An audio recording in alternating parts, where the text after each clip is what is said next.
الحمد لله وأصلي وأسلم على من بعث رحمة للعالمين وعلى آله وصحبه أجمعين. Et donc, Rasulullah sallallahu alayhi wa sallam l'a marié et sa dot s'est élevée à 400 dirhams. Et elle avait 20 ans à ce moment. Ensuite,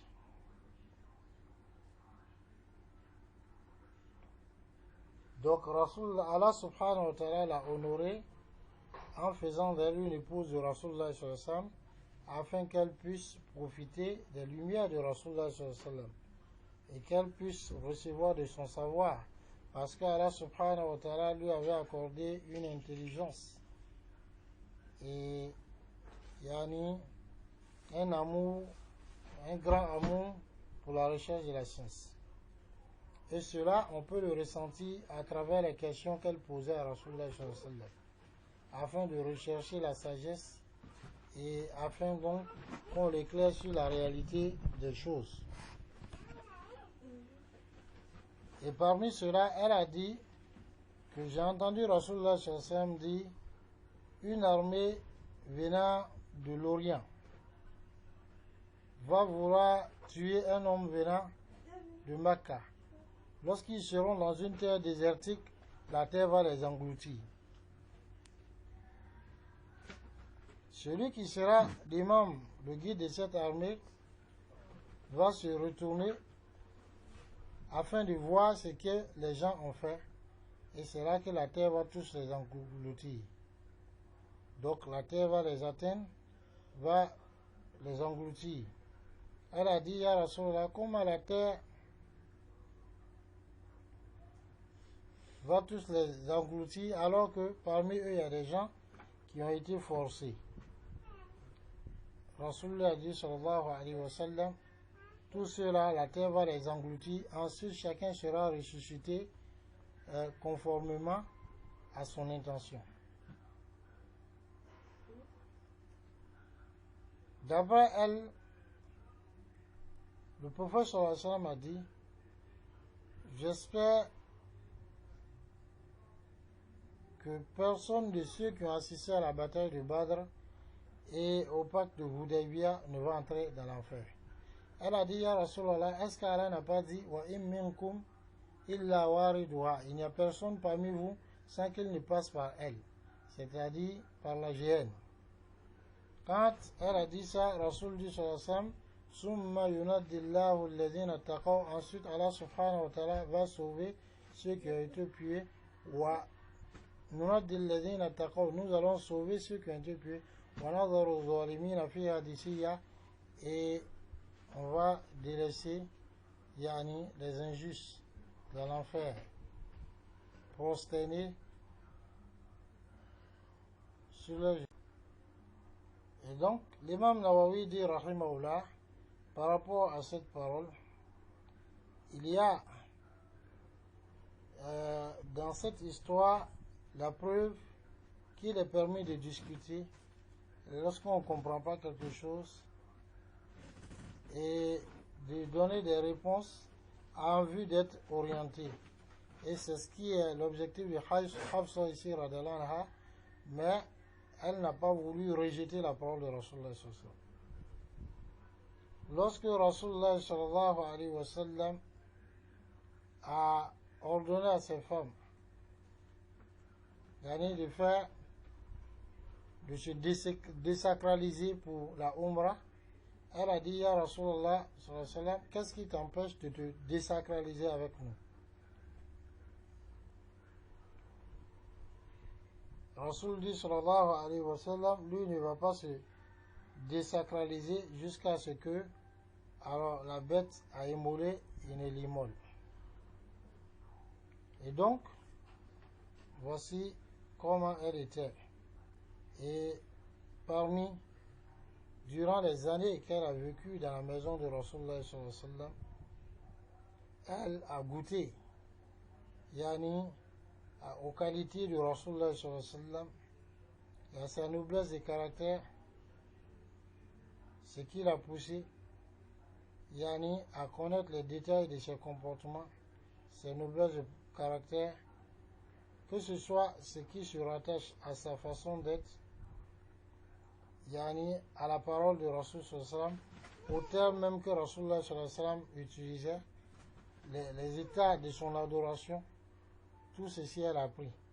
Et tu la voyais, disait Rasulullah sallam jeûnait 3 jours de chaque mois, le lundi et le jeudi et le lundi de l'autre Juma. Elle disait aussi, le prophète sallam lorsqu'il voulait aller au lit, il mettait sa main droite sous yani sa joue et il disait Rabbi qini azabak yawma tab'asu ibadak. Seigneur, préserve-moi de ton châtiment le jour où tu ressusciteras tes serviteurs. Il disait ça 3 fois. Donc voilà un peu ce qu'il y a à comprendre.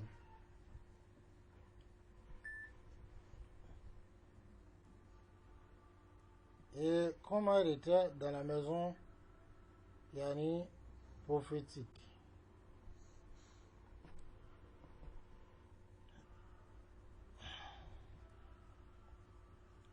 D'accord.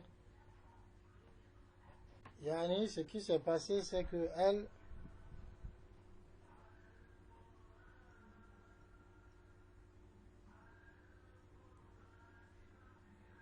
yani Allah subhanahu wa ta'ala a fait honneur. Elle a été du nom de mère des croyants seulement. Elle rentre dans la maison de Rasul sallallahu alayhi wa sallam, alors qu'elle est la 3e des épouses de Rasulullah sallallahu alayhi wa sallam, bien sûr sans compter Khadija.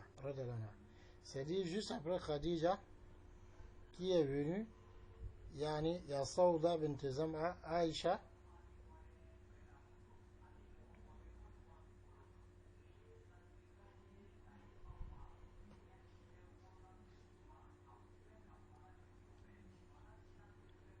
et donc Sauda et Aïcha. Quant à Sauda, alors elle était très contente de voir, radieuse.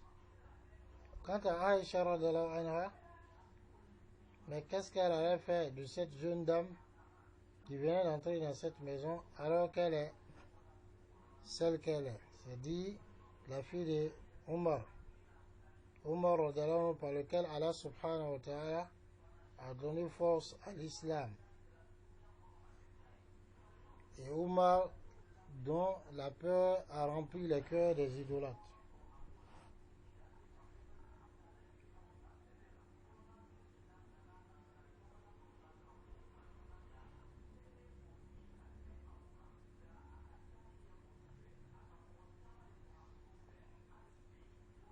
Donc,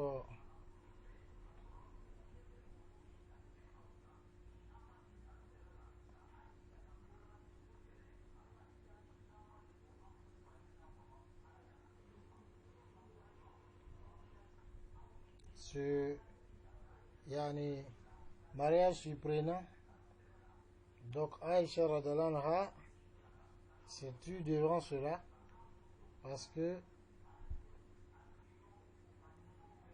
elle profitait des jours de sa coépouse qui est Sauda bint Zam'a radhiyallahu anha. Maintenant,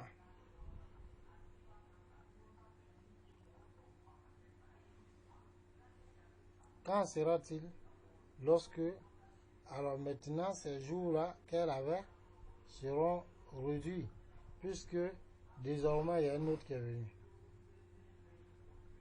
Mais en réalité, sa jalousie vis-à-vis de Aïcha radhiyallahu anha et de Hafsa radhiyallahu anha, je vous parle Aïcha radhiyallahu anha, sa jalousie vis-à-vis de Hafsa va diminuer, va s'éteindre lorsqu'elle verra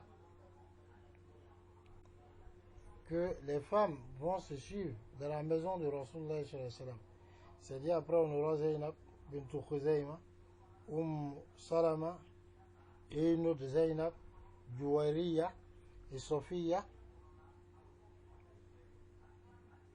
Donc, elle n'avait pas le choix que d'avoir de la compassion d'avoir de la sympathie.